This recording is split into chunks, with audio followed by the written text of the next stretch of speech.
নমস্কার। রানী ভবানীর আজকের পর্বের রিভিউ নিয়ে বাংলা সিরিয়াল সমাচার তোমাদের সামনে এসে গেছে। তো আজকের পর্বে যেটা আমরা দেখতে পাচ্ছি যে ভবানী কিন্তু তারার কথা ভেবে ভেবে খুব চিন্তা করছে। ভবানীর সাথে সত্যের বউ আছে, সেও চুপ করে আছে। ভবানী কিন্তু সমানে তারার বলা কথাগুলোই, সে যে তার স্বামী সংসার নিজেই সামলে নেবে, তার মাকে হস্তক্ষেপ করতে বারণ করেছে, সেই সব কথা ভেবে যাচ্ছে। তখন সেখানে ইন্দু বউ এসেছে। বলছে, কি রে, কি হয়েছে, চুপ করে আছিস যে? সত্যের বউ দেখছে চুপ করে আছে। বলে, তোদের কি হয়েছে বলতো, তোরা এরকম চুপ করে আছিস? তখন ভবানী বলছে, তারার জীবনে যে সমস্যা শেষ নেই গো, সে তার স্বামী সংসারের ব্যাপারে আমাকে ঢুকতে বারণ করেছে। বলে, কি বলছিস তুই? বলে, হ্যাঁ, যত দিন যাচ্ছে তত দেখছি ও আমার বিরুদ্ধে হয়ে যাচ্ছে, যেন কেউ ওকে কোনো আমার বিরুদ্ধে করে দিচ্ছে। আর ভালো লাগছে না। আমার তো এখন আমার সংসার সামলানোর কথা, সেখানে সেখানে যে পরিস্থিতি তৈরি হয়েছে সেইগুলো সামলানোর কথা, কিন্তু এইসবের করতে করতে যে আমি তারার দিকে ধ্যানই দিতে পারছি না, তার কথা যে ভাবতেই পারছি না।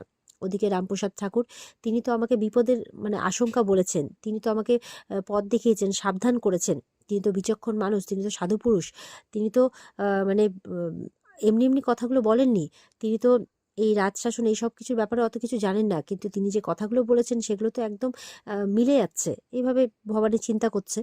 তো তখন ইন্দু বৌঠান বলছে, ঠিক আছে, তোর মনে যা কিছু চলছে তুই এক কাজ কর, সবটাই বলে রঘুরাজাকে গিয়ে বল সব মনের কথাগুলো।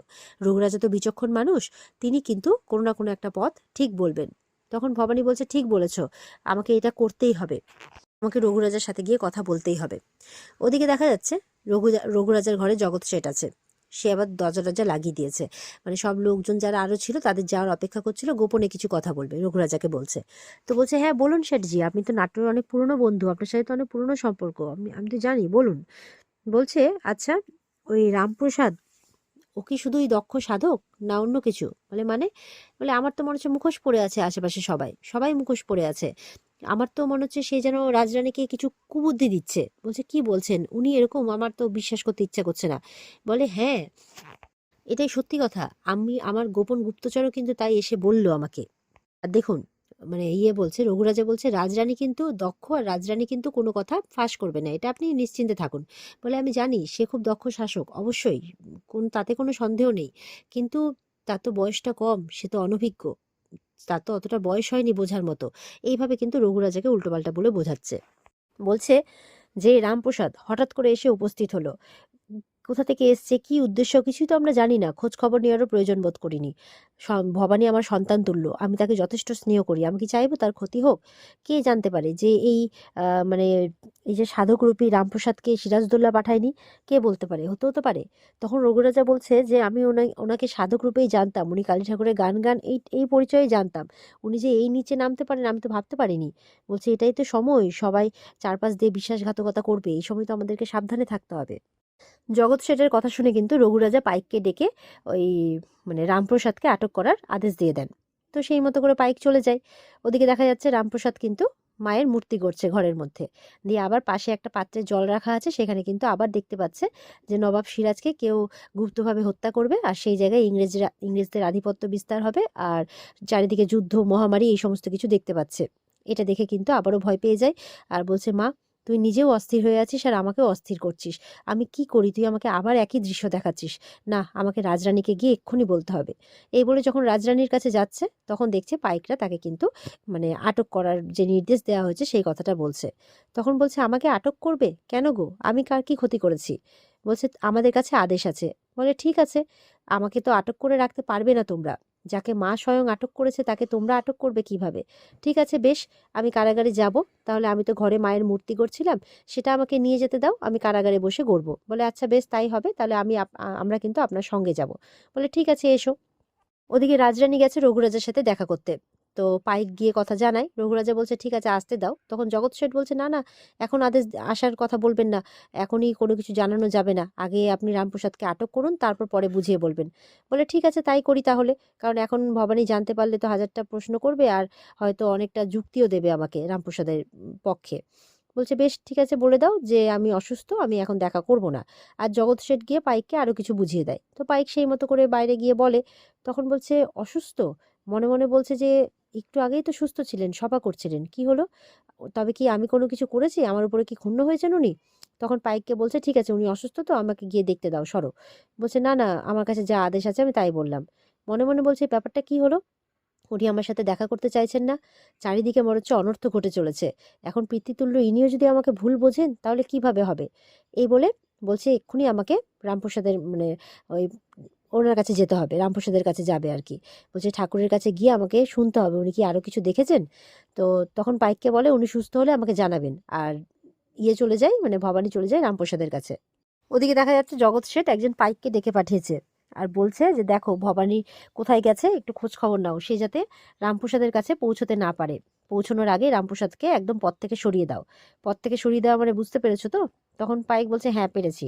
রঘুরাজা তখন বলছে পেরেছো যখন তখন যাও, আর দেরি করো না। এই বলে পাইক কিন্তু চলে যায়। তো রঘুরাজা বলছে যদি সিরাজদৌল্লা সত্যি সত্যি রামপ্রসাদকে পাঠিয়ে থাকে তাহলে সেটা কিন্তু বড় বিচক্ষণ চাল। ভাবতে হবে যে ভবানীর ধর্মীয় বিশ্বাসকে কাজে লাগিয়ে তার বিরুদ্ধে চাল চালানো হচ্ছে। কিন্তু আমরা বয়োজ্যেষ্ঠরা বেঁচে থাকতে আমাদের কন্যা মানে কন্যা সমতুল্য ভবানীর আমরা কোনো ক্ষতি হতে দেব না, এভাবে রঘুরাজা বলছে। কিন্তু জগৎ শেঠের মনে যে অন্য কিছু চলছে সেটা তো রঘুরাজা জানেন না।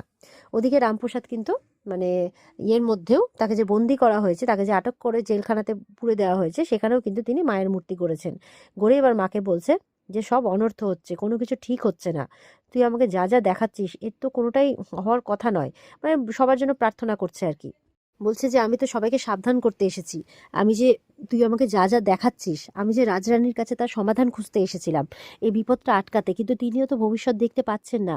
উল্টে আমি তার সাথে যে কথা বলবো সেটাও পাচ্ছি না, আমাকে তো কারাগারে বন্দি করে দিল। এভাবে মায়ের সামনে প্রার্থনা করছে, বলছে আর কাঁদছে। বলছে যে আমি জানি মা এটা রাজরানীর কাজ নয়, তিনি আমাকে এত অবিশ্বাস এই অনর্থ করতে পারেন না, এটা অন্য কারো কাজ আমি জানি। ওদিকে ভবানী কিন্তু রামপ্রসাদকে যেই ঘরে রাখা হয়েছে সেই ঘরে গেছে। তো গিয়ে দেখছে যে পাচ্ছে না কোথাও, কি ব্যাপার কোথায় গেলেন উনি।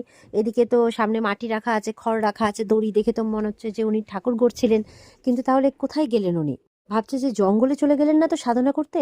উনি আমার বিশেষ অতিথি, আমার আহ্বানেই উনি এসেছেন এখানে ছুটে। উনি আমাকে বিপদের সংকেতও দিয়েছেন, ওনার সাথে আমার আরও অনেক কথা আছে। উনি কোথায় গেলেন? ওনার কোনো বিপদ হলো না তো? তখন ইয়েকে ডাকে, পাইককে ডাকে, যে বিশ্বস্ত পাইক তাকে ডাকে। ডেকে নিয়ে কিন্তু এবার বলছে চলো তো আমার সাথে, মনে হচ্ছে যে এই ঠাকুর নিশ্চয়ই জঙ্গলের দিকে গেছেন সাধনা করতে, তাকে আমাদের নিয়ে আসতে হবে। এই বলে পাইকের সাথে কিন্তু বেরিয়ে পড়ে। আর ওদিকে ঠাকুর রামপ্রসাদ উনি কিন্তু সমানে মায়ের আরতি করছেন আর গান গাইছেন। এদিকে জঙ্গলে গেছে ভবানী, গিয়ে তো কোথাও পাচ্ছে না। বলছে কি ব্যাপার কোথায় গেলেন উনি? হে মা ভবানী, উনি তোমার ভক্ত, উনি তোমাকে খুব মানেন আর তোমার সন্তান উনি। তো ওনাকে তুমি আমাকে খুঁজে পাইয়ে দাও, উনি আমার ডাকে এখানে এসেছেন, এতদূর ছুটে এসেছেন। ওনার কাছে যে আমার আরও অনেক কিছু জানার আছে মা, তুমি আমাকে ওনাকে পাইয়ে দাও। যখনই এই কথা মায়ের কাছে প্রার্থনা করছে তখনই কিন্তু রামপ্রসাদের গাওয়া গান ভেসে আসছে। বলে কি ব্যাপার, এ তো রামপ্রসাদ মানে ঠাকুরের গলা, ঠাকুর গান করছেন, কিন্তু এটা তো মনে হচ্ছে মহল থেকে ভেসে আসছে তাই না? তখন পাইক বলছে হ্যাঁ মনে হচ্ছে মহলের উত্তর দিক থেকে ভেসে আসছে। বলছে আমারও তো তাই মনে হচ্ছে, কিন্তু মহলের উত্তর দিকে উনি কি করছেন? ওদিকে তো কারাগার আছে। তাহলে বলে ভবানী যেতে গিয়ে ভবানীর পায়ের কাছে একটা মৃত পশুর হাড় পড়ে আছে, সেটা পায়ে লাগে। বলে এ তো কোনো মৃত পশুর হাড়, হে মা ভবানী, তুমি আমাকে একের পর এক এ কি বিপদের সংকেত দিচ্ছ? তাহলে ঠাকুর ঠিক আছেন তো? ওনার কোনো বিপদ হলো না তো? এমনটা ভাবছে ভবানী। আর ওদিকে কিন্তু রামপ্রসাদ মায়ের আরতি করেই যাচ্ছে। আর এই জগৎ শেঠের কথা অনুযায়ী একজন পাইক কিন্তু তরোয়াল নিয়ে চলে গেছে তাকে মারার জন্যে আদেশ পেয়ে।